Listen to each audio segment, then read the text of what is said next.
मैं सबसे पहले जुल्फ़ी बुखारी आपको और वर्कर्स वेलफेयर फ़ंड के अंदर आपकी टीम को, जो पोपल साहब नहीं है आज, उनको आपकी सारी टीम को आज खराज तहसीन पेश करता हूँ कि ये जो आपने आगाज़ किया है 25 साल पुराने प्रोजेक्ट को रिवाइव करके आज आपने ये सब रियलिटी कर दी है और लोगों के लिए तैयार कर दिए हैं फ्लैट्स और जो घर हैं।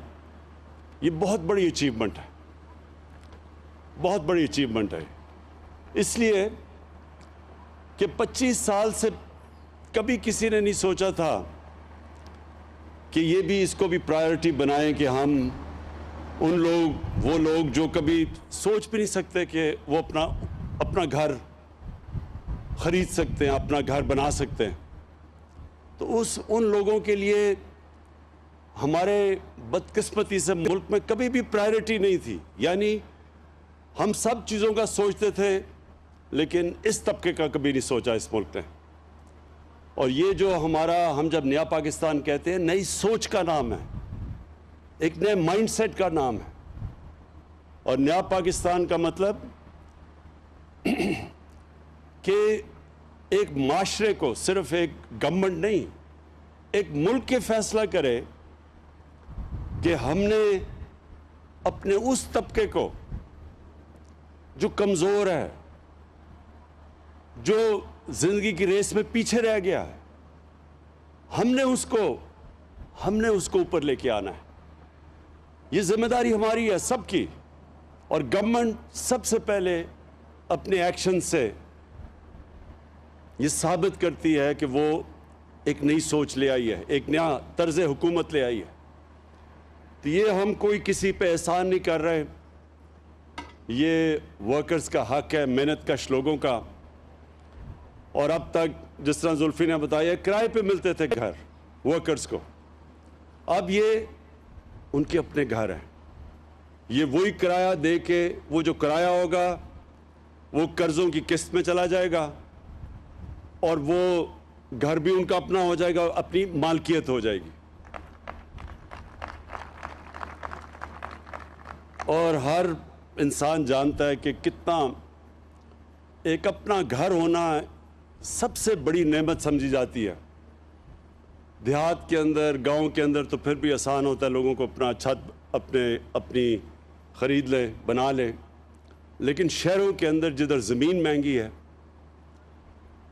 नामुमकिन है कि एक मज़दूर, एक मेहनत कश, एक तनख्वाहदार, बल्कि पुलिस वाला, बल्कि जो गवर्नमेंट सर्वेंट्स हैं, जो क्लास 4 के हैं, क्लास 6 के हैं, नामुमकिन है इनके लिए कि ये कभी भी इतना पैसा इनके पास हो कि अपना घर ख़रीद सके शहरों में। तो ये जो आज हमने ये आगाज़ किया है, ये सिर्फ इसलिए किया कि अब हमने एक नया कानून ले आए हैं।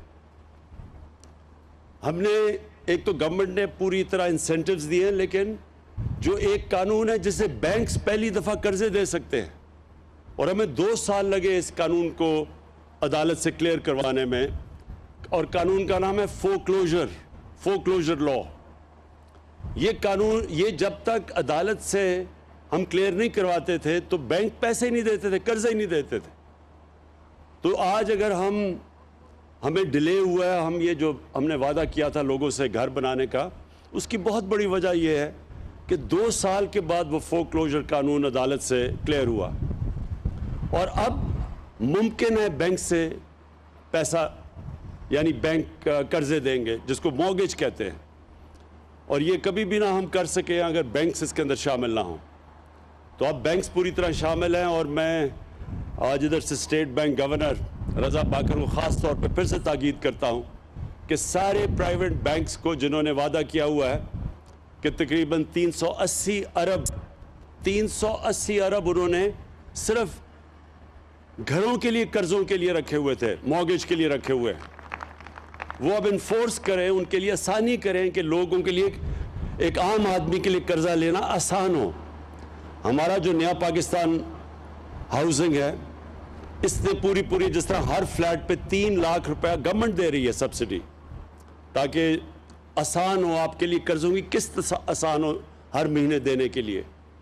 तो वो हम गवर्नमेंट 3 लाख रुपया हर घर के ऊपर दे रही है, हर फ्लैट पे दे रही है। और उसके अलावा हमने जो सूद है वो भी रोक लिया। हमने गवर्नमेंट ये इंश्योर करेगी कि 5% से ऊपर सूद ना जाए। तो 20 साल तक ये सूद वही रहेगा। बेशक हमारे मुल्क का सूद ऊपर चला भी जाए, खुदा न खास्ता, लेकिन लोगों को 5% से ज़्यादा कभी भी सूद नहीं देना पड़ेगा। और अगले 20 साल तक आपके पास मौका होगा आहिस्ता ये कर्ज़ों की किस्तें देने का। और ये आज आगाज़ है। 1500 फ्लैट्स, अब अगले फेज़ में फिर से 1500 फ्लैट्स और फिर पेशावर में और सारी जगह काम शुरू हो गया। हम पूरा आपके सामने जनरल हैदर आपको बताना चाहिए कि अब किधर किधर हमारे सारे पाकिस्तान में नया पाकिस्तान के हाउसिंग शुरू हो चुकी है। और हर जगह क्योंकि हाउसिंग की कमी है, बड़े कम लोगों के पास अपने घर हैं, तो इसकी बहुत बड़ी डिमांड है। लेकिन इंशाअल्लाह ये जो आज आगाज़ हो गया है, मुझे खुशी इस चीज़ की ये है कि एक पहली दफ़ा हम अपने उस तबके को, जो मैं फिर से कह रहा हूँ जिनके पास कभी भी कैश नहीं होता था घर लेने का, पहली दफ़ा वो तबका अब अपने यानी सबसे बड़ी ख्वाब होती है कि मेरा अपना घर हो। तो इंशाअल्लाह ये अब शुरू हो गया। और हम आपको मैं यकीन दिलाता हूँ कि जैसे जैसे हुकूमत के पास हमारी आमदनी बढ़ती जाएगी, हम और ज़्यादा पैसा लगाते रहेंगे इस हाउसिंग के ऊपर। हम और ज़्यादा मौका देंगे कि हमारे वो लोग तनख्वाहदार मेहनतकश लोग, वो उनके लिए आसान हो अपना घर ख़रीदने के लिए। और ये मौके, ये मैं फिर से समझा दूँ, ये शुरू में जुल्फ़ी ने कहा कि हम घर बांट रहे हैं। कोई भी दुनिया की हुकूमत, हम तो छोड़ें, जो अमीर तरीन मुल्क भी हैं वो भी कोई घर बांट नहीं सकता। लेकिन हम आपके लिए आसानियाँ ये पैदा कर रहे हैं कि आसान जो किराए आप देते हैं उसी किराए की जगह आप किस्तें देंगे और आपका घर वो 20 साल तक आप किस्तें देते जाएं, लेकिन घर आपका अपना हो जाता है। मैं आखिर में जो हमने मुल्क में जो कंस्ट्रक्शन इंडस्ट्री की मदद की है, ये पहली दफ़ा पाकिस्तान में कंस्ट्रक्शन इंडस्ट्री के लिए हमने आसानियाँ पैदा की हैं। ये ख़ुद हर हफ्ते मैं मीटिंग लेता हूँ इसकी, कंस्ट्रक्शन की। आज पाकिस्तान में इसके बावजूद कि कोरोना की वजह से सारी दुनिया मुतासर हुई, सारी दुनिया के अंदर उनकी माईशत को नुकसान पहुँचा, अगर पाकिस्तान आज बचा हुआ है तो उसकी सबसे बड़ी वजह हमारी कंस्ट्रक्शन की इंडस्ट्री है, जो कि आज सबसे तेज़ी से आगे बढ़ रही है। आज सीमेंट की कीमतें ऊपर चली गई हैं इसलिए क्योंकि सीमेंट की कमी हो गई है। आज जो सरिया है जो घरों में लगता है, उसकी अगर कीमत ऊपर चली गई है तो कंस्ट्रक्शन इंडस्ट्री चल पड़ी है। और इंशाअल्लाह आप देखेंगे कि ये जो हमारी कंस्ट्रक्शन इंडस्ट्री है जो सारे मुल्क में इस वक्त तेज़ी से काम कर रही है, इससे सबसे ज़्यादा रोज़गार मिलता है। और क्योंकि हमारी एक नौजवान आबादी है, हमारा सबसे बड़ा मसला रोज़गार का है, इससे रोज़गार भी मिलेगा और इससे फिर मुल्क की दौलत में इजाफा होगा, वेल्थ क्रिएशन। जब दौलत में इजाफा होगा ही तो हमारे में वो कैपेसिटी, कुव्वत बढ़ेगी जो इस मुल्क के ऊपर कर्ज़े चढ़े हुए हैं उनकी किस्तें वापस करने पे।